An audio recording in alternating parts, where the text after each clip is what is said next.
흔히들 킹제임스 성경 하면은 떠오르는 것이 저작권이 없는 성경이다 라고 이제 떠오르시는 분들이 있을 겁니다. 자, 그 부분은 이제 맞는 말이긴 합니다. 하지만 100% 맞는 말은 아니고 한 반만 맞는 말이에요. 킹제임스 성경은 저작권이 없는 성경은 아닙니다. 심지어는 지금도 저작권이 있는 성경이에요. 킹제임스 성경은 크라운 카피라이트라고 해서 영어로 크라운 카피라이트라고 해서 이 아직도 영국 왕실에서 소유하고 있습니다. 자, 보통 뭐 한 50년, 70년 지나면은 저작권이 자동 소멸이 되잖아요. 그렇죠? 그러면은 50년, 70년 전에 쓰였던 거 나라마다 좀 다르긴 합니다. 쓰였던 것은 그냥 누가 썼든 그거는 이제 권한이 없어졌기 때문에 누구든 인용을 하거나 쓸 수 있어요. 무료로.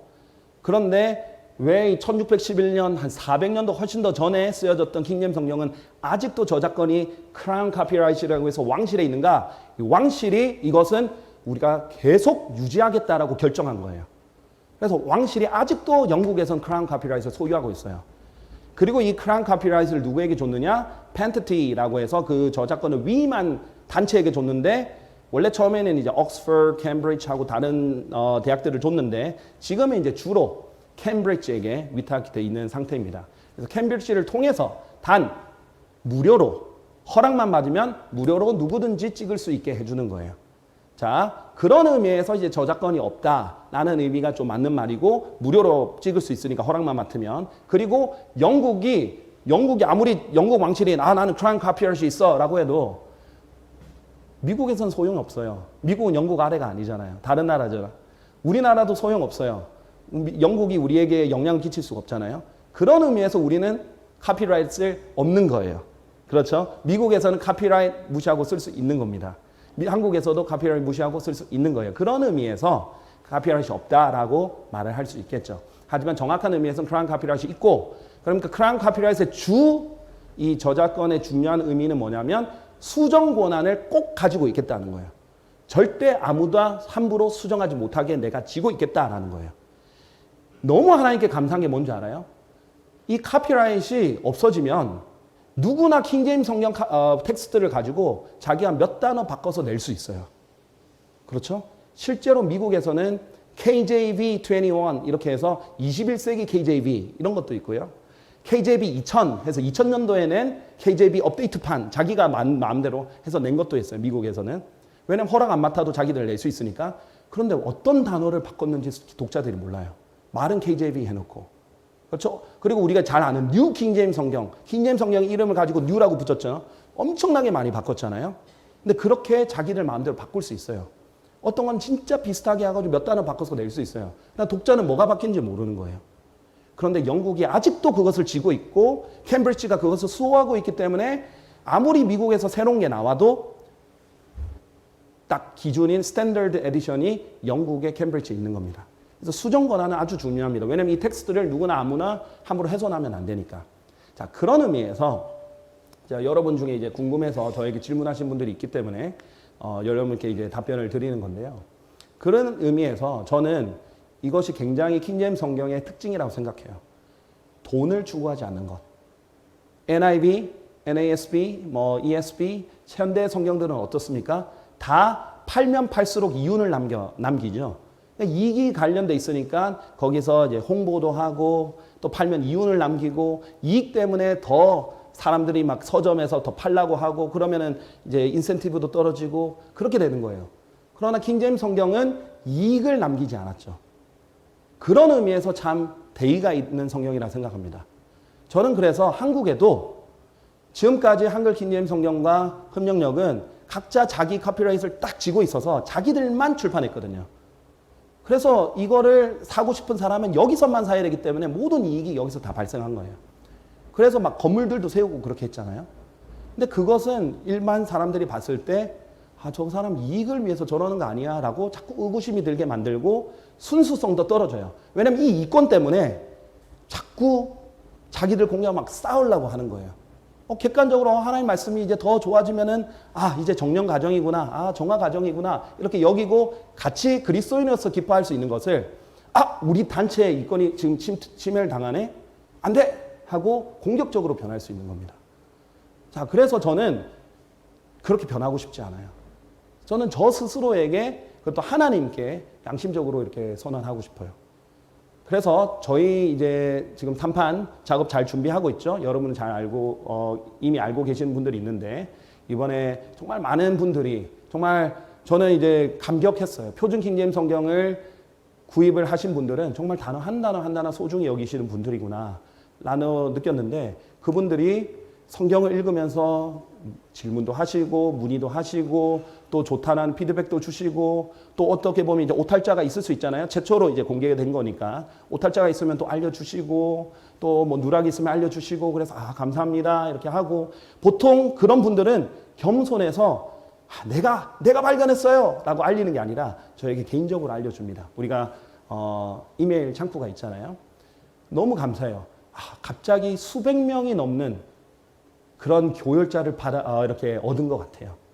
그래서 저희가 감사한 것은 이런 교열들을 잘 받아서 또 저희가 지금 한 달도 안 됐는데 지금 이제 다 나갔거든요. 거의 다 나갔거든요. 그래서 아마 이제 곧 품절이라고 뜰 겁니다. 그래서 그것들을 통해서 우리가 교열 기간을 통해서 또 이제 목회자님들도 피드백을 주시고 그래서 정말 온전하게 이번에 업데이트를 해서 3판을 낼 겁니다. 그래서 이제 3판은 6월 중으로 나올 거라고 생각이 됩니다. 그래서 나오는 시기가 되면 여러분께 이제 또다시 공지를 알려드릴 겁니다. 저는 겸허하게 제가 무조건 옳다라고 생각하지 않고 받아들이겠습니다. 언제든지 알려주십시오. 저는 제가 낸 성경이 처음부터 하늘에서 100% 완벽하게 뚝딱 완벽하게 떨어질 거라고 생각하지 않아요. 그러나 제 목표는 완성된 성경이 나오는 겁니다. 한 나라에 성경이 완성됐다라는 것은 너무나 큰 의미가 있는 거예요. 지금까지 인류 역사에 완성된 성경은 킹제임스 성경 하나밖에 없었어요. 저는 여전히 킹제임스 성경의 권위, 그것이 우리의 저본이기 때문에 우리가 맞는지 틀렸는지 킹제임스 성경을 비교해야 되는 거거든요.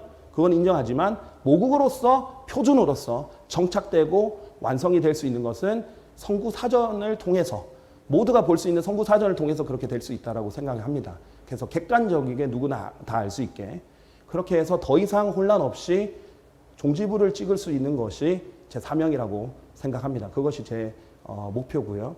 여러분 중에 정말 그 사명에 감동해서 나도 동참하겠다, 나도 하겠다 해서 집에서 자발적으로 이렇게 알려주시는 분들이 있는데 너무 감사해요. 그래서 제가 일일이 다 답장은 못 드립니다. 그러나 제안 자체는 다 감사함으로 받습니다. 물론 그걸 제안했다고 다 반영을 하는 건 아니고 합리적이고 성경적이면 다 살펴보고 그러면 이제 반영을 합니다. 그렇게 해서 저는 정말 온전히 무조건 내가 맞아, 절대 틀렸다고 말하지 마 이러는 성경이 아니라 열려서 우리가 완성을 향해서 이 시대는 이제 바이블 빌리버가 완성을 시키자. 예전에는 정보화 시대가 아니었잖아요. 그럼 최고의 그 학자들이 정말 완성을 시켰다면 그러고도 이제 킹제임스 성경 냈을 때는 오탈자들이 있었거든요. 자, 그렇게 했다면 이제는 하나님께서 한국에서 만약에 그런 은혜를 허락하신다면 하나님의 말씀을 한 단어 한 단어 사랑하는 바이블 빌리버들을 통해서 이 정보화 시대에 수백 명, 수천 명의 바이블 빌리버를 통해서 완성시켜 주실 수 있지 않을까 이런 기대를 합니다. 자, 그래서 제가 여러분께 알리는 거는요. 이제 이 3판이 6월 중으로 나오면 지금 이미 저희가 컨택을 하고 있습니다. 어떻게 할 생각이냐면 누구든지 이것을 출판할 수 있도록 그 권한을 풀 생각입니다.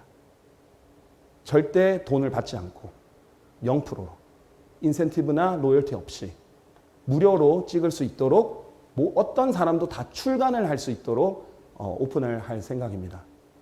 그래서 저희가 지금 컨택을 하고 있는 중에 하나가 대형 이제 출판사예요. 대형 출판사 중에 뭐 예를 들면 아가페라든지 이런 대형 출판사 중에 성경을 내는 출판사들이 있어요. 아니면은 성경은 아직 안 내지만 성경을 내고 싶어하는 출판사가 있어요. 왜냐하면 성경은 이윤이 많이 남으니까. 많이 찍으면 이윤이 남으니까요. 그런데 그 사람들은 늘 아쉬워하는 게 뭔지 아세요? 어마어마한 로열티를 대한성서고기에 계속 지불해야 된다는 거예요. 자기들은 이렇게 노력해서 막 찍어가지고 내는데 돈은 계속 대한성서고기에 가는 거예요. 근데 그들에게 이거는 0% 나에게 전혀 안 줘도 되니까 너희가 마음껏 찍어라. 그러면 그 사람들은 장사를 하기 위해서라도 이익을 위해서라도 내가 하겠다 하는 사람들이 있을 거예요. 그러면 그 사람들은 로열티도 적으니까 더 적은 가격으로 낼 수도 있는 거고 또 대형 출판사들은 뭐 지퍼가 달린 거든 큰 글자든 다양하게 낼 수도 있을 거예요. 그리고 저는 이제 돈이 없어가지고 한 번에 많이 못 찍습니다. 그러나 그런 데들은 한 번에 뭐 10,000건씩 몇만 건씩 찍을 수도 있겠죠. 자, 그렇게 해서 한다면 오히려 일반 개신교도들에게 또 더 많은 사람들에게 널리 보급될 거라고 생각됩니다. 다만 그러려면 제 이익은 포기하면 되는 거예요. 이제 저는 성경으로 돈을 벌지 않겠다고 말하는 겁니다. 지금 이번에 냈을 때 저희가 몇만 건씩 이렇게 찍을 수가 없거든요. 그래가지고 이번에 찍은 것은 팔리면 사실 팔릴수록 저희는 손해였어요. 원가가 너무 높았고요. 그 다음에 그걸 예스24시에 넘으면 40% 떼갔습니다. 그 다음에 교보문고 하면은 35%를 떼갔고요. 그 다음에 배본사 또 몇 프로 이렇게 떼가고 사실 팔면 팔수록 손해였어요. 그래서 저는 이걸로 돈을 벌고 싶은 생각이 전혀 없어요. 물론 이제 출판사로서 기본으로 내는 것들은 있겠지만 그거는 마진이 거의 안 남을 거라고 생각됩니다.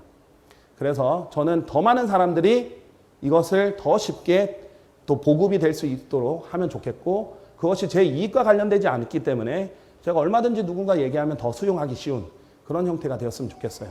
그래서 많은 바이블 빌리버들이 많은 그리스도인들이 이 정말 사랑하는 정착되는 성경이 되기를 정말 바랐고 기도합니다. 감사합니다.